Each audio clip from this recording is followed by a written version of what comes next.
Clerk, are you ready? Yes. All right. Proof of giving public, actually, let's call to order at 5:34. Got it. Proof of giving public notice. Notice was given. Okay. No pledge right now. So moving right on to number 3, new business. A, board discussion and decision on Neola board policies. Well, I know. What? Sorry, I was going to say, are we going to let Tina introduce this? Yeah, that's what I was doing.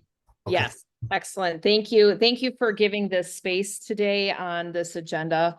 We have discovered that through this whole process with Neola and our board, our policies, that we are in a bit of a place where we're missing some, we can't find some. It's kind of messy right now. And as we work toward getting to this end point, this board is doing a phenomenal job of really looking through each and every policy to ensure that it hits on what our community wants for education. And so in their policies, we're taking a lot of time, and I think that's okay. The problem that we're finding ourselves having is that in the event that we need to fall back on a policy, there may be a policy that's not present currently. And so in order for us to do that, my recommendation is that we move to agree that the Neola policies will be the default policies until all have been reviewed. That allows us the opportunity to keep going through this process, but without a sense of urgency and wonder about what we need to do if something were to happen. So I guess my ask on this is that the Personnel Policy Committee would come together next week. We would sit down and we would talk through what the guidelines and the map would be for us to get from here to the end. I have gone through and taken all of the policies and put them in a giant spreadsheet by series, by tab. So they're all in there, but we have to make all of the decisions that go along with each one of them.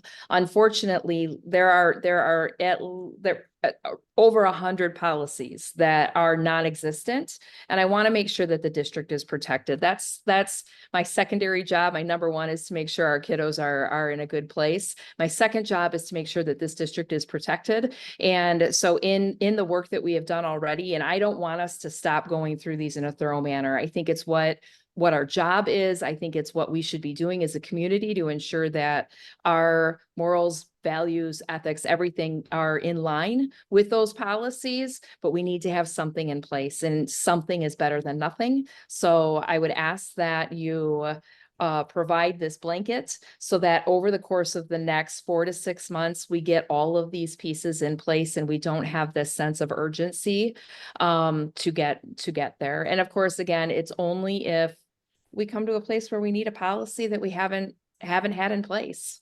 So that's my ask. Question?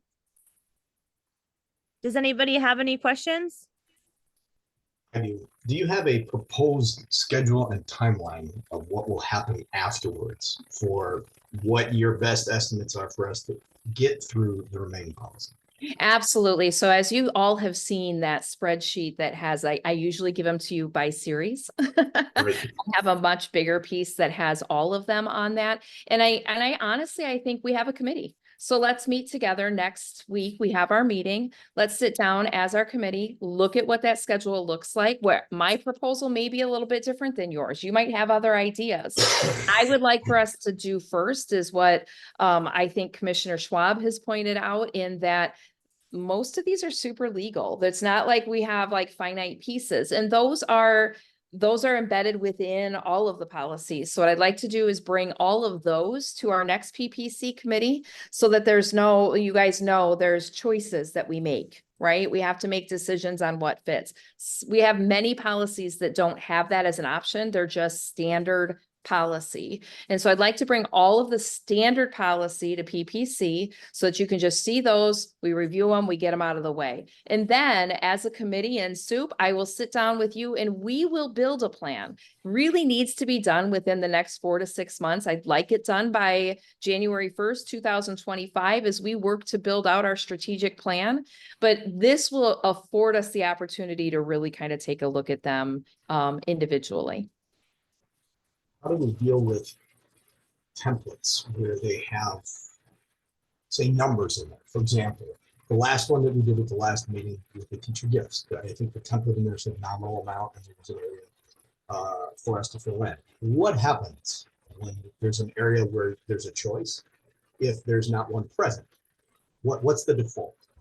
I think the default is based on past practice. I mean, I think we just need to just stick with where we're at. I don't see that being a huge roadblock for us. This really is just kind of a base for us to go on in the event. We do have policy 0131.2, which was approved. It's a bylaw, and that tells us that we can on a moment's notice in the case of emergency, approve a policy that we all would agree upon. So in the event that were to take place, if there were questions or concerns regarding those choices, I could see us calling an emergency board meeting very similar to tonight, where we all have that conversation and we agree upon what that practice would be.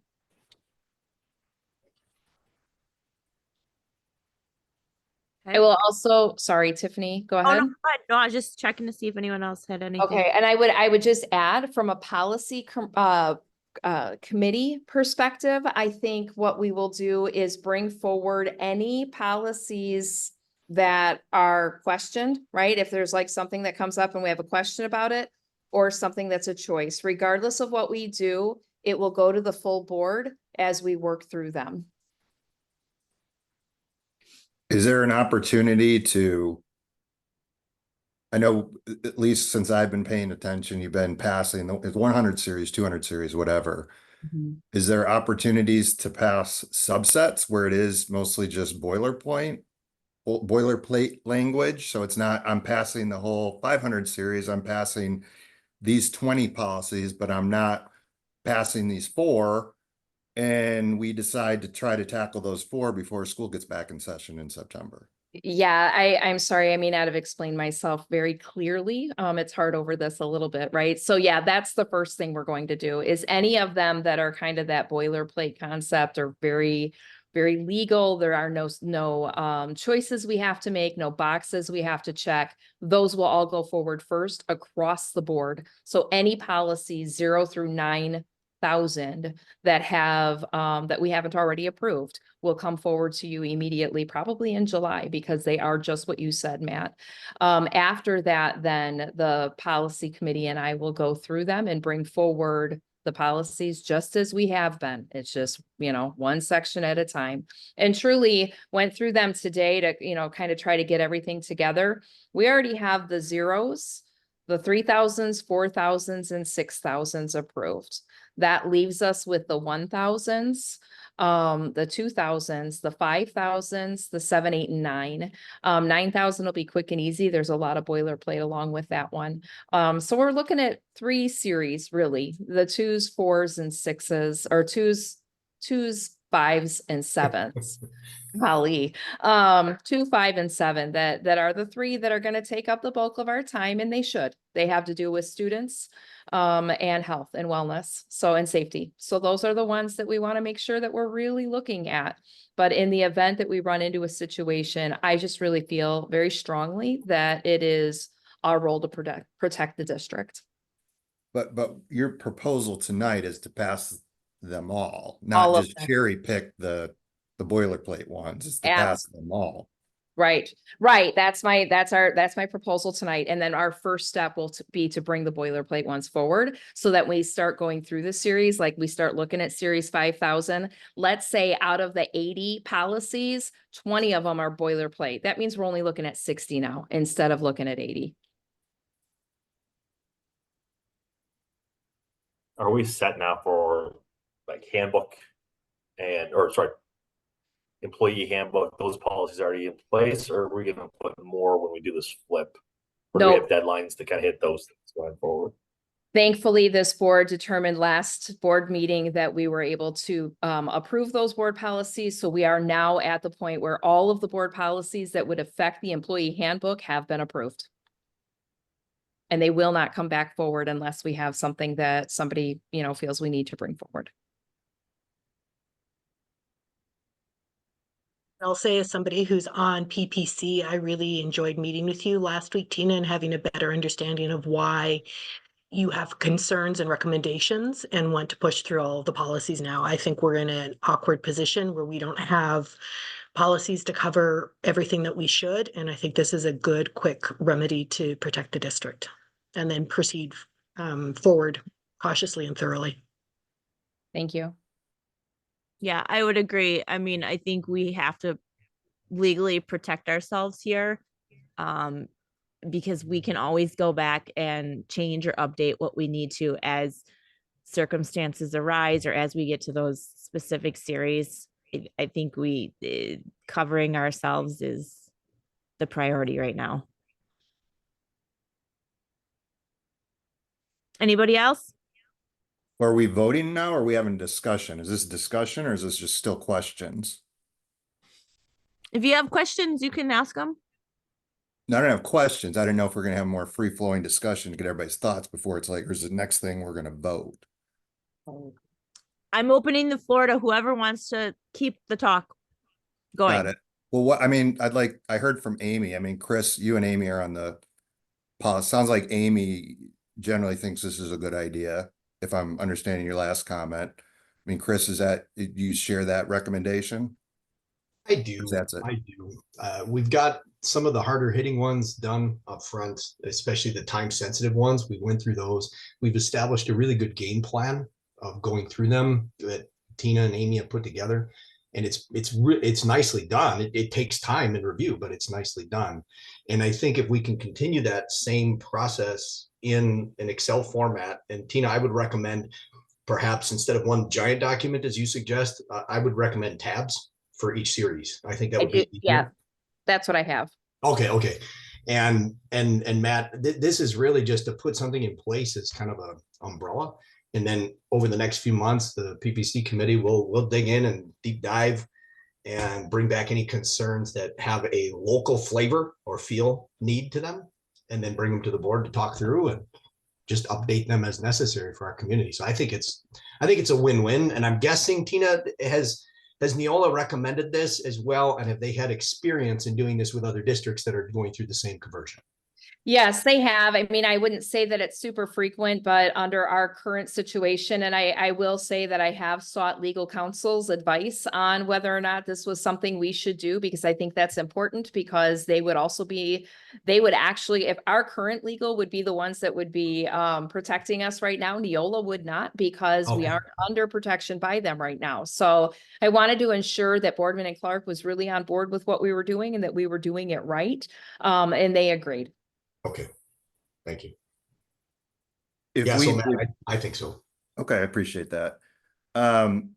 If we did this, let's say we all vote yes and we do this, what's the plan to finish the ones that haven't? Because every policy, every series that's gone out has been, as I understand, it's been posted as part of an agenda to a board meeting. So the public could get in and read through them. And if somebody was really worked up about something, they would have the opportunity to then show up in a meeting and speak out. I want to make sure we're still going to provide that opportunity that, yeah, this is not, because just 2 months ago, we put in a policy that we're going to review everything once. And I voted against that last time to accelerate something. I mean, so I know I've already voted to not follow that policy once. Now we're just doing it again with everything, right? I just want to make sure we're not, I want the public to trust what we're doing and that we're surely vetting this stuff. And so I think we need to post those policies and say, the committee has now gone through the 2000 series. Yes, they're already passed, but this is kind of where we've gone back and done the redlining. Like, we went from $100 to $250 on this, or we picked this option A versus B and things of that nature. So as long as that policy process would continue, then I think, you know, I would be in support probably of doing this from a legal perspective to get ourselves covered. Yeah, I mean, that's the process we do for policy and the policy committee. So none of what we've been doing is changing. It's just we're getting the ones approved that we don't have to cover our butts. The working through it and letting the PPC committee go through it first, it coming to the board, it being spoken to out in the public, you know, people being able to see it on the agenda, being able to comment at meetings, that's all definitely still going to happen. Okay, that sounds good. That's Yeah, and I think Tina put it best in her opening monologue, where she said using these as the default initially. And it's really just replacing the kind of haphazard stuff that we've had for so many years with a full blanket as our default, our foundation. And then we systematically continue to review all the different series, just like we've been doing, until we get to a point where we have the exact same thorough review of everything that we've done for all remaining policies. It's just this becomes the default, the norm, and then we build on it. And again, correct me if I'm wrong, Tina, but I thought that's how you phrased it. Yep, that's spot on. That's exactly Okay. right. Yeah, I just want to ensure there's opportunity for a discussion where it's warranted. I understand that most of this stuff is just kind of check the box things you have to have as a school district, and we're switching platforms, but you know, inevitably there'll be 4 or 5 things that people really care about, and there's 1 or 2 options that, you know, we want to kick around further. So as long as we have those discussions when we get to those, this makes sense. So That brings up another question, Tina. If we were to approve this evening and it becomes the foundation, how long before these policies would then be posted so that the public, if they felt like it, could peruse them on their own, so as to not have to wait, like Matt's saying, for us to get to it in PPC? If we do blanket it, how long before they're available? Because again, if someone really wants to just read policy to their kids at night to help put them to sleep, they could. Yeah, I think that's a really great question. I think my first step is getting you all on board and understanding the urgency that I guess I feel that we have here. And then to contact Neola and try to figure it out. As you know, from the very beginning, unless we had everything approved by the board in its state, Neola was not able to fully process and upload everything.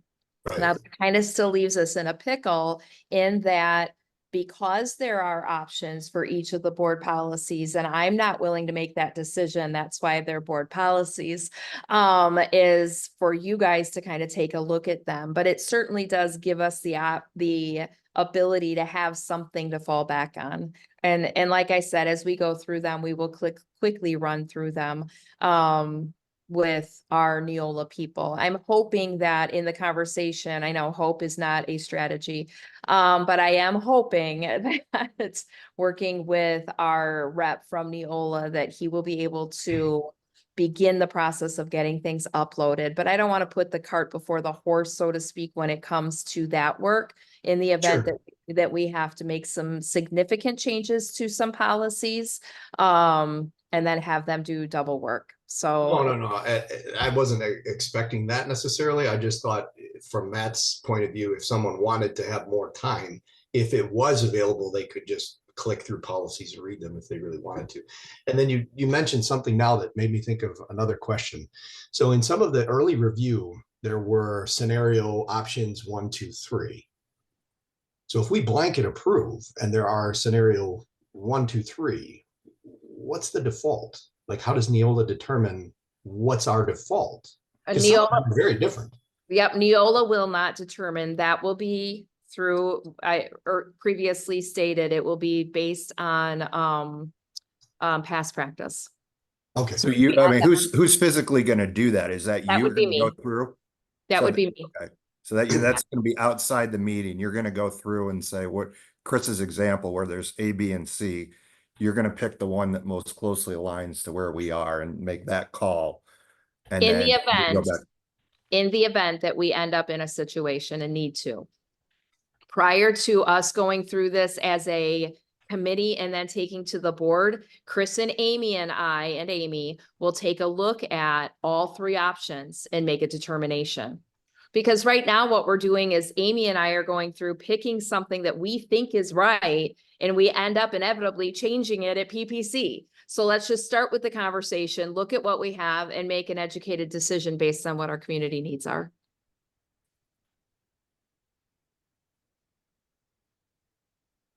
Anybody else?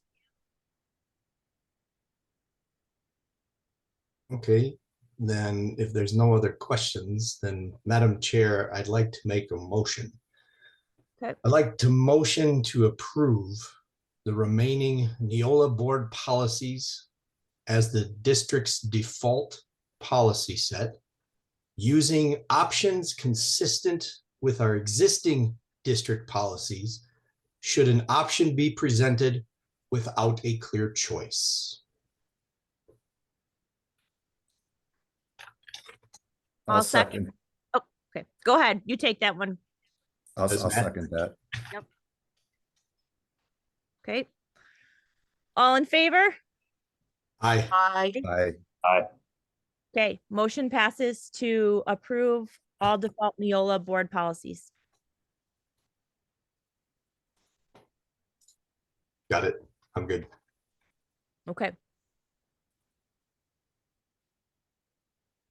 So we're moving on to our executive session, which means we have to go into closed session, which means we need to, well, actually, we need to, Chris, You- I think will move us out into a closed session. Yeah, I will end this meeting and then I will start the closed session meeting and then you will all be able to join from there. okay, so when we make the motion to go into closed session, we have to be under the new number? Or do we have to be under this number? We have to do it here and then. Yeah. Okay, that's why. Just stay here. He will take care of it. Well, but hold on. so I'll make a motion to go into closed session to discuss the issues as outlined on the agenda. Second. Roll call for this one. Chris Haglund, Yes. Amy Harker-Murray, I, Matt Schwab, Yes. Chris Adson, Yes. Tiffany Hawley, yes. All right, we're going into closed session and be changing the number here, guys.